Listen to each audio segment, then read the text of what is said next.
E aí, pessoal, tudo bem? Começar ou recomeçar uma caminhada na fé é uma decisão muito legal. E hoje a gente vai conversar sobre como dar esses primeiros passos de um jeito simples, sabe? Sem complicação. Se alguém está procurando um norte, um guia prático, a ideia aqui é justamente essa. Vamos juntos nessa.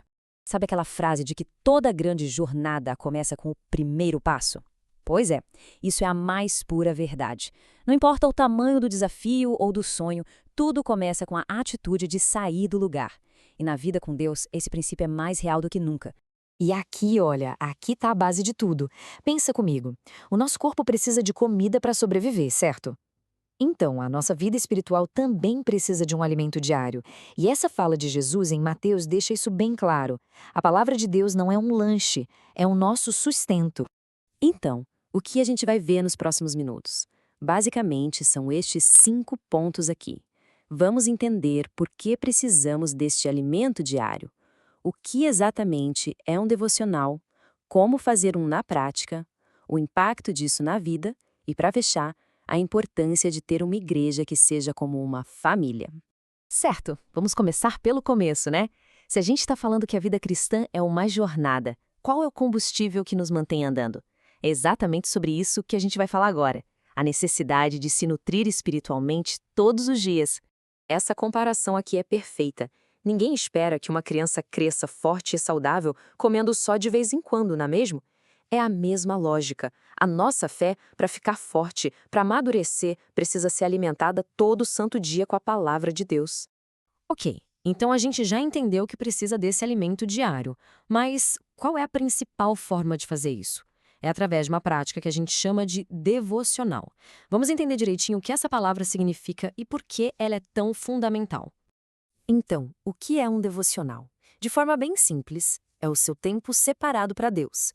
Não é para ser um ritual chato, mas sim um momento de relacionamento. É quando você para ler a Bíblia, orar e pensar naquilo que leu. A palavra vem de devoção, que é basicamente um carinho, um apego sincero. E olha que imagem fantástica que esse salmo traz.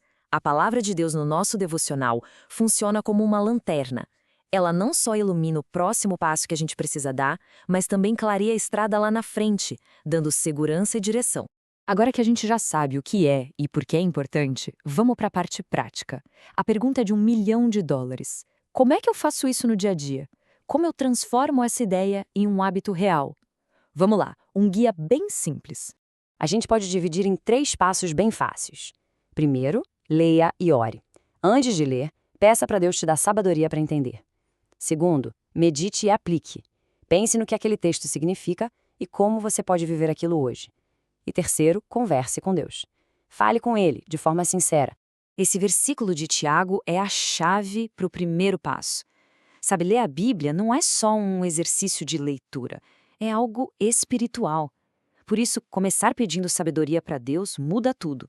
É como dizer, Deus, me ajuda a entender o que o Senhor quer me falar aqui. E para o segundo passo, o de meditar e aplicar, essas 2 perguntas são matadoras. Elas tiram a gente da leitura passiva e nos forçam a interagir com o texto. O que eu aprendo com isso? E como eu trago isso para a minha realidade, para o meu trabalho, para a minha família? E na hora de conversar com Deus, o terceiro passo, a gente pode usar a oração do Pai Nosso como modelo. Ela nos ensina a começar agradecendo, a se submeter à vontade dele, a fazer nossos pedidos e a terminar com um coração grato. É um roteiro simples e poderoso.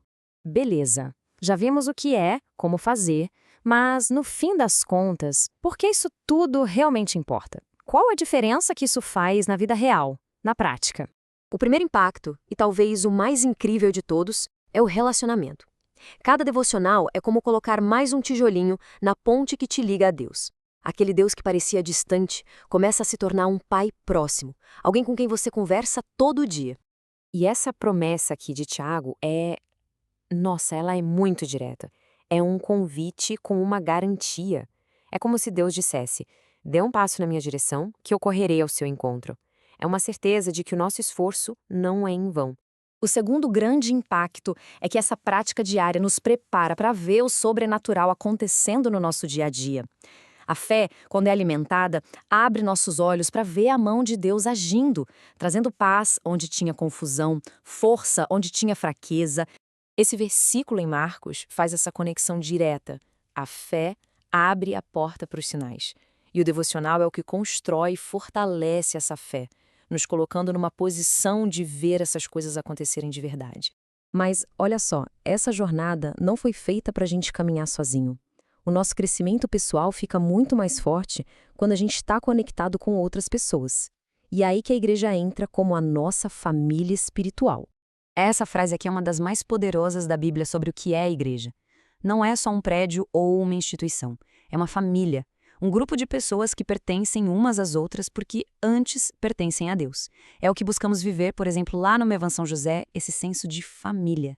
E como alguém faz para se sentir parte dessa família? Bom, o primeiro passo é estar junto, participar dos cultos. Depois é encontrar um lugar para servir, para usar seus dons.